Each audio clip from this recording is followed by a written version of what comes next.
मैं अपनी पुस्तक गूंज की कहानी मृत्यु का भाग 1 आप लोगों के समक्ष प्रस्तुत कर रहा हूँ। मैं सुनील तिवारी, सभी बंधुओं को मेरा प्रणाम। लाखों वर्ष पूर्व देवता और देवी घूमते टहलते अपने दिव्य विमान द्वारा कई ग्रह होते हुए पृथ्वी ग्रह पर पहुंच जाते हैं।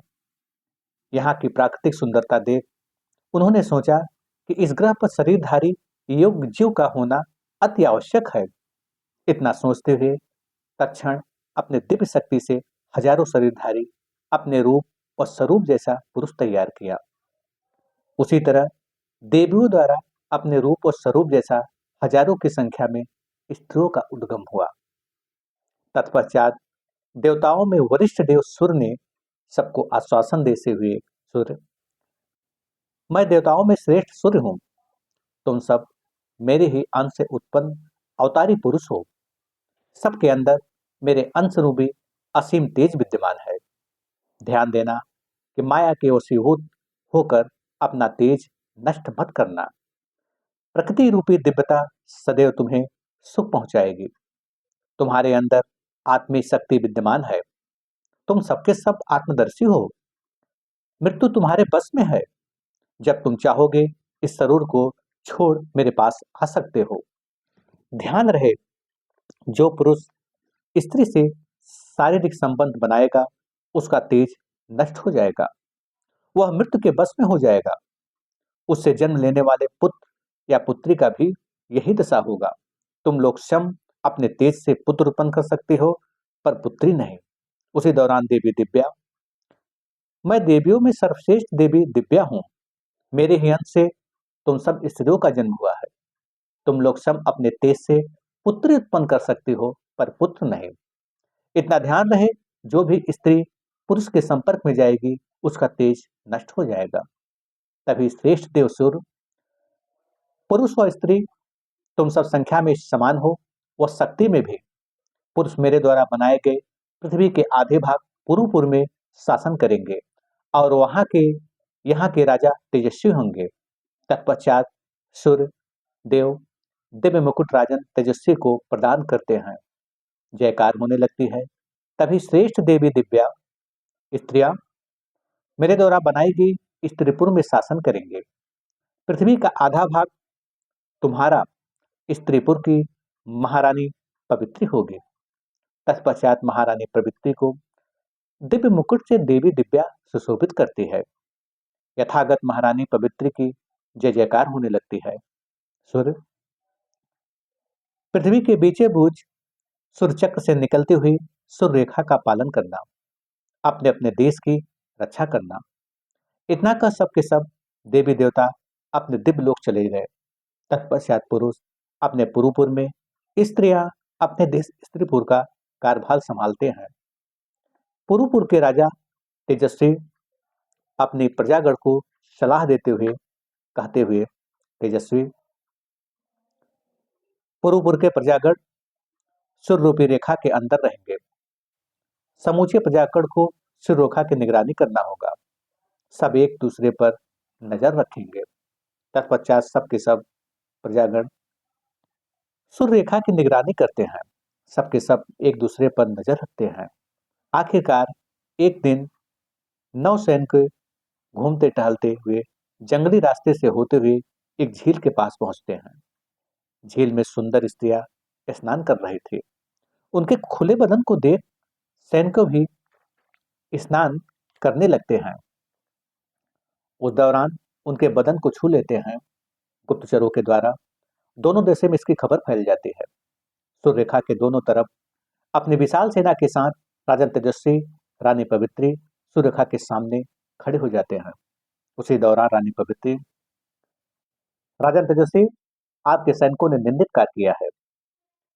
उन्हें इस दिव्य शरीर के साथ जीने का कोई अधिकार नहीं है। तेजस्वी, रानी पवित्री, उन सूर्य के साथ क्या होगा जिनके साथ निंदित कार्य हुआ है? पवित्री, वो स्वतः ही इस शरीर का मुक्त होना चाहती है। अब पुनः दिव्य शरीर के साथ अवतरित होंगे। तेजस्वी, तो फिर आप ही बताइए, उन्हें किस तरह से इस शरीर से मुक्ति मिलेगा? पवित्री, का आहन सूर्य चक्र से भयंकर आविर्भाव इस प्रवेश करना रानी, हम इसके लिए तैयार हैं। तत्पश्चात रानी पवित्री अग्निदेव का आवाहन करती है। सूर्य चक्र से भयंकर अग्नि आविर्भाव होता है। तत्पश्चात दोषी सैनिक व स्त्री उस अग्नि में प्रवेश कर दोषी शरीर से मुक्त होकर नई दिव्य शरीर के साथ बाहर निकलते हैं। पवित्री, सूर्यदेव की प्रेरणा से पुनः तुम लोगों को दिव्य शरीर नसीब हुआ है। इसकी पवित्रता को हमेशा कायम रखना। पुनः किसी पुरुष की तरफ आकर्षित मत होना। अगर अब ऐसा हुआ तो पुनः दिव्य शरीर के साथ नहीं उतरुत हो सकते। तेजस्वी, पवित्री, जैसे ही पृथ्वी का आधा भाग हमारा और आधा तुम लोगों का, यही नियम प्राकृतिक सुंदरता पर भी लागू होगा। झील व देव मंदिर पर भी आधा अधिकार हमारा और आधा तुम सबका, इसलिए इस भाग को सुनिश्चित कर लिया जाए। पवित्री, राजन, यदि हम सबका गुण व शक्तियों का हास होगा तो ये निश्चित है मैं स्वतः ही निम्न हो जाऊंगी। यदि वृद्धि होगी तो हो सकता है कि आने वाले समय में समस्त पृथ्वी पर स्त्रियों का ही सत्ता विद्यमान हो। इसलिए अभी से आधा भाग कहना उचित नहीं होगा। मुझे अपनी पवित्रता पर विश्वास है, समस्त पृथ्वी पर एक दिन मेरा ही अधिकार होगा। इतना कह रानी पवित्री अपनी विशाल सेना के साथ वहां से चली जाती है। अंत अपने पूरी पहुंचती है। इधर राजन तेजस्वी रानी के बातों से तिलमिला उठते हैं। अपने मंत्री अवज्ञा को आवाज देते हैं। अवज्ञा, जी महाराज। तेजस्वी, मंत्री अवज्ञा, सूर्य रेखा के बीचों बीच जो दिव्य चक्र है उस पर पुरुपुर का अधिकार है। इससे पहले सूर्य चक्र पर स्त्रियों का अधिकार हो, हमारी शक्ति नगण्य हो जाए, हमें तत्क्षण सूर्य चक्र पर अपना अधिकार कर लेना चाहिए। अब पुरुपुर का प्रतीक सूर्य चक्र होगा। अवज्ञा, राजन, अपनी शक्ति की बढ़ोतरी के लिए एक अति आवश्यक है, सूर्य चक्र पर अधिकार करना ही होगा। तेजस्वी, सेनापति कंटक, सेना तैयार करो, तत्क्षण हमें चलना है। कंटक, जी राजन। अंत अपनी सेना के साथ राजन तेजस्वी सूर्य चक्र के पास पहुंचते हैं। इतनी बड़ी सेना देख रानी पवित्री अपनी सेना के साथ सूर्य चक्र के पास पहुंचती है। पास आते ही रानी पवित्री, राजन, सेना के साथ सूर्य चक्र के समीप आने का क्या प्रयोजन है? तेजस्वी, मैं तुम्हें बताना ठीक नहीं समझता। इतना कह राजन दिव्य चक्र के पास पहुंच ज्यों ही हाथ लगाते हैं, ये देख रानी पवित्री, रुक जाओ राजन, किस उद्देश्य की पूर्ति के लिए दिव्य चक्र को छू रहे हो? तेजस्वी, ये सूर्य चक्र पुरुपुर का प्रतीक है, इसे ले जाना अति आवश्यक है। पवित्री, ये चक्र इष्ट देव का प्रतीक है, ये जहां है वहीं रहने दो। तेजस्वी, लेकिन यह हमारा है।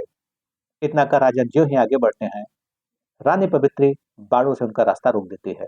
ये देख राजन तेजस्वी, काले बादल की तरह स्त्रियों पर काल का संकट छा गया है, अब तुझे निकलने के लिए आ रहे हैं। पवित्री, मैं देख रहा हूँ, काले बादल से संकट की वर्षा तुम सब पर गिरने वाली है। तत्पश्चात भयंकर युद्ध छिड़ जाता है। आखिरकार अपनी सेना की दुर्दशा देख राजन तेजस्वी को पीछे हटना पड़ता है। हताश राजन अपने राज्य की तरफ लौट आते हैं और अपने आप को कोसने लगते हैं। तभी मंत्री अवज्ञा राजन को मायूस देखकर सांत्वना देने के लिए उनके पास आते हैं। अवज्ञा, राजन, इस तरह मायूस होकर अपने आप से दूर मत भागिए, हम जल्द ही रानी पवित्री की धृष्टता का जवाब देंगे। तेजस्वी, आखिर किस तरह इस पृथ्वी से इनकी सत्ता उखाड़ फेंकेंगे? उसी दौरान सेनापति कंटक पहुंचते ही, राजन, अभी अभी मालूम हुआ कि सभी स्त्रियां नीर घाटी पर सूर्य देव की पूजा करने के लिए एकत्रित होती हैं। उस दिन हम सब देवघाटी पर सूर्यदेव की उपासना करेंगे। हम सैनिकों से प्रचार कराएंगे कि स्त्रियां यहाँ पर आकर पुरुषों की तरफ आकर्षित करके उनके तेज को नष्ट करना चाहती है। ऐसा सुनते ही स्त्रियां क्रोध से अंधी होकर युद्ध के लिए तैयार हो जाएगी। उस दौरान हम सब पहले से ही अस्त्र से सुसज्जित रहेंगे, उन पर धावा बोल उनकी शक्ति का नष्ट कर देंगे। तेजस्वी, सेनापति, तुम ठीक ही कहते हो, तुरंत सैनिकों के साथ देवघाटी पर चलने के लिए तैयार करो। आखिरकार पुरुषों की टोली देवघाटी पहुंचते हैं। तदंतर सूर्यदेव का सभी उपासना करते हैं। तब तक नीर घाटी पर स्त्रियां पहुंच सूर्यदेव की उपासना करती है। उस दौरान कुछ सैनिक चिल्लाने लगते हैं। स्त्रियां पुरुषों की तरफ आकर्षित हो उनका तेज नष्ट करना चाहती हैं। इन्हें पृथ्वी पर रहने का कोई अधिकार नहीं है। ऐसा सुनते ही रानी पवित्री सूर्यदेव की तरफ देखते हुए आवाज देती है, पवित्री, हे सूर्यदेव, अगर सचमुच इनकी बात सत्य है तो इनकी तरफ आकर्षित होने वाली स्त्रियां अपनी पवित्रता से वंचित हो जाए, अब पुनः दिव्य शरीर प्राप्त न हो। नहीं तो गलत अफवाह फैलाने वाले पुरुषों आपके तेज से जलकर नष्ट हो जाए।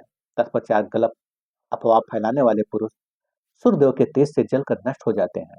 ऐसी स्थिति देख पुरुष की टोली डर से भयभीत हो जाती है। हताश राजन अपने सैनिकों के साथ वहां से चले जाते हैं। तदंतरन अपने पुरी में प्रवेश करते हैं। तेजस्वी, मंत्री, अब वक्त आ गया है। अपनी शक्ति से पृथ्वी को दो भाग कर देंगे। पुरुष को स्त्री की छाया से दूर रहना होगा। अवज्ञा, अब प्रतीक्षा करने से कोई फायदा नहीं। जितना जल्दी हो सके पृथ्वी का दो भाग करना ही उचित होगा। तब तक सेनापति कंटक, अपने उम्मीद को साकार करने के लिए तत्क्षण हमें सुरेखा के पास चलना होगा। तेजस्वी, सेनापति कंटक, यही उचित होगा। थोड़ी ही देर में अपने सेनाओं के साथ राजन सुरेखा में से समीप पहुंचते हैं। उनकी सेनाओं को देख सेनापति शैल्या, महारानी, अभी अभी मालूम हुआ है राजन तेजस्वी अपनी सेना के साथ सुरेखा की तरफ आ रहे हैं। किसी अनहोनी की आशंका है। पवित्री, उनके सम्मान के लिए हम भी सेना लेकर चलते हैं। खुशनुमा, पूर्व पूर्वासी बिना पंख के पक्षी हैं, कभी इधर तो कभी उधर। पवित्री, मंत्री खुशनुमा, ऐसे पंछियों को हमें ही उड़ना सिखाना है। इतना कहते हुए रानी पवित्री अपनी सेना के साथ सुरेखा के समीप पहुंच। पवित्री, राजन, चलती हुई हवाएं आपकी परेशानी को बयां कर रही है। तेजस्वी, बस बहुत हो गया। अब वक्त आ गया है कि इस पृथ्वी के हम दो भाग कर दें, एक भाग में पुरुपुर और एक भाग में स्त्री। पवित्री, हम अपने जीते जी इस घोर अनर्थ को नहीं होने देंगे। देवता द्वारा निर्मित इस पृथ्वी का दो भाग नहीं होने देंगे। तेजस्वी, तुम्हारे मरने के बाद इसका दो भाग होगा। पवित्री, राजन, यूं ही युद्ध चलता रहेगा तो एक शरीर से दूसरा शरीर प्राप्त करते रहेंगे। युद्ध कभी खत्म नहीं होगा। हमें मारने का सपना कभी पूरा नहीं होगा। तेजस्वी, मैं समूचे इस लोक को नष्ट कर दूंगा। पवित्री, इस भ्रम में पड़कर बेकार की बातें मत करो। मैं देख रही हूं तेरे अंदर घमंड की ज्वाला तुझे जला रही है। तेजस्वी, अब इसी ज्वाला से समूचा स्त्रीपुर जलेगा। अब देख आकाश में उड़ते हुए धुआं को। सैनिकों, आगे बढ़ो, नष्ट कर दो। आखिरकार पुरुष और स्त्री में भयंकर युद्ध छिड़ जाता है। सर्वत्र उजाला से व्याप्त इस पृथ्वी पर पहली बार अंधकार छा जाता है। सबके सब जहां के तहां खड़े शांत हो जाते हैं। तेजस्वी, रुक जाओ। सर्वत्र उजाला से व्याप्त इस पृथ्वी पर पहली बार अंधेरा छा गया। उसी दौरान रानी पवित्री, ये अचानक, ये क्या अचानक अंधकार, घोर अनर्थ होने वाला है। उसी दौरान आकाशवाणी होती है, युद्ध बंद करो। सबके सब अपने अपने पुरी लौट जाओ। आखिरकार पुरुष अपने पुरुपुर में, स्त्रियां अपने पुरी स्त्रीपुर में लौट जाती है। अवज्ञा, राजन, अभी तक पृथ्वी पर चारों तरफ अंधकार ही अंधकार छाया हुआ है। आखिर ये अंधकार कब तक रहेगा। तेजस्वी, आखिर इस अंधकार से कैसे निजात पाया जाए। अवज्ञा, इस अंधकार से निजात पाने के लिए सूर्यदेव की आराधना करनी चाहिए। तब तक सेनापति कंटक, हाँ राजन, हमें तत्क्षण देवघाट चलना चाहिए। तेजस्वी, सेनापति, तुम्हारा कहना ठीक है, हमें ऐसा ही करना चाहिए। तत्क्षण देवघाट की तरफ प्रस्थान करना चाहिए।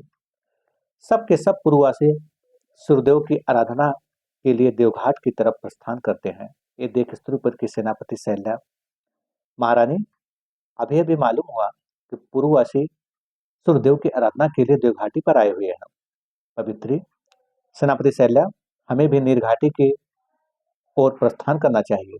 तब तक मंत्री खुशनुमा, इस अंधकार से निजात पाने के लिए सूर्यदेव की आराधना अति आवश्यक है। हमें तत्क्षण चलना चाहिए।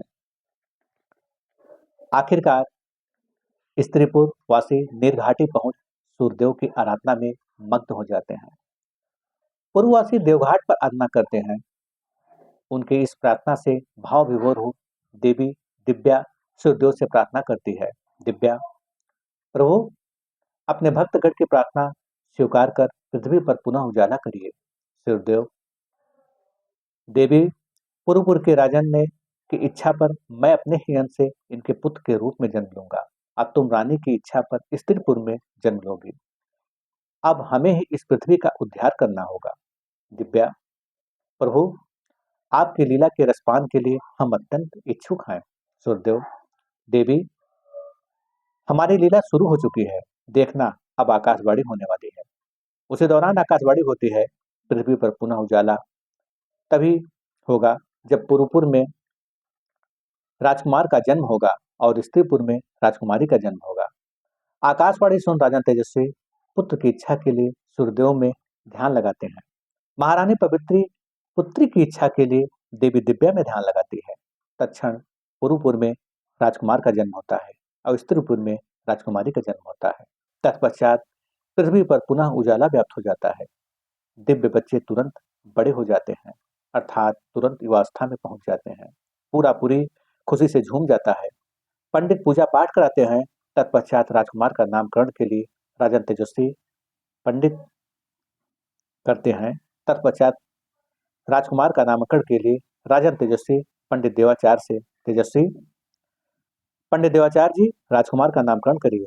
देवाचार्य, जिस ग्रह दशा के समय राजकुमार का जन्म हुआ है, ऐसा दिव्य जन्म दिव्य खुशियों के साथ पूरी को महका देगा। सारी स्थिति को समझते हुए इसका नाम परमानंद। तत्पश्चात राजकुमार गुरुदेव और पिता का पैर छूकर आशीर्वाद लेता है। सारी प्रजा कर राजकुमार की जय जयकार करने लगती है। स्त्रीपुर में जय जयकार के ध्वनि चारों तरफ से गूंज उठती है। महारानी राजकुमारी का नामकरण करती है। पवित्री, स्त्रीपुरवासियों, राजकुमारी चंदन के रूप में एक नई किरण का उदय हुआ है। राजकुमारी चंदन की जय जयकार होने लगती है। चंदन, मैं पूरी निष्ठा से अपने देश के प्रति समर्पित हो देश की सेवा और प्रजा को खुशहाल रखूंगी। तत्पश्चात राजकुमारी अपने सैनिकों के साथ भ्रमण करते करते के लिए झरने के पास रुकती है। वहीं सब के सब स्त्रीगण स्नान करने लगती है। उसी दौरान शिकार करके लौटते हुए राजकुमार परमानंद प्यार से बाकुल हो झरने की तरफ देखते हैं। उसी दौरान अपने मंत्री अवज्ञा से, परमानंद, मंत्रीवर, वो झील की तरफ देखो, मानो मुझे बुला रही है। अवज्ञा, वो झील हमारी सीमा से बाहर है, वहां जाना ठीक नहीं है। परमानंद, मुझे प्यास लगी है, मैं अभी आया। अवज्ञा, राजकुमार, वो झील के पास स्त्रियां स्नान कर रही हैं, वहां जाना ठीक नहीं है। परमानंद, मैं देख रहा हूँ। इतना का राजकुमार पानी के लिए झील के पास पहुंचते हैं। तट पर अपने प्यार बुझाते हैं। तभी राजकुमारी के दो सब स्त्रियां अवाक रह जाती है। तभी राजकुमार चंदन, राजकुमार, तुम्हारी आंखें देखना भूल चुकी है, तो पुनः देख, इस वक्त हम स्नान कर रहे हैं। परमानंद, राजकुमारी, ये उठती हुई लहरें, मुस्कुराती हुई हवाएं तुम्हारे बदन को देख रही है, तो इसका क्या किया जाए। चंदन, राजकुमारी चंदन को क्रोध आया, तो यही बदन आग का शोला बन कहीं तुझ पे बरस न जाए। परमानंद, राजकुमारी, परमानंद को क्रोध आया तो प्रेम की बरसात हो जाएगी, तब क्या होगा फिर कभी अकेले में बताएंगे। इतना घोड़े पर कह घोड़े पर सवार हो राजकुमार वहां से चल दिए जाते हैं। अब इस कहानी का आगे का भाग आप लोगों को पार्ट 2 में मिलेगा।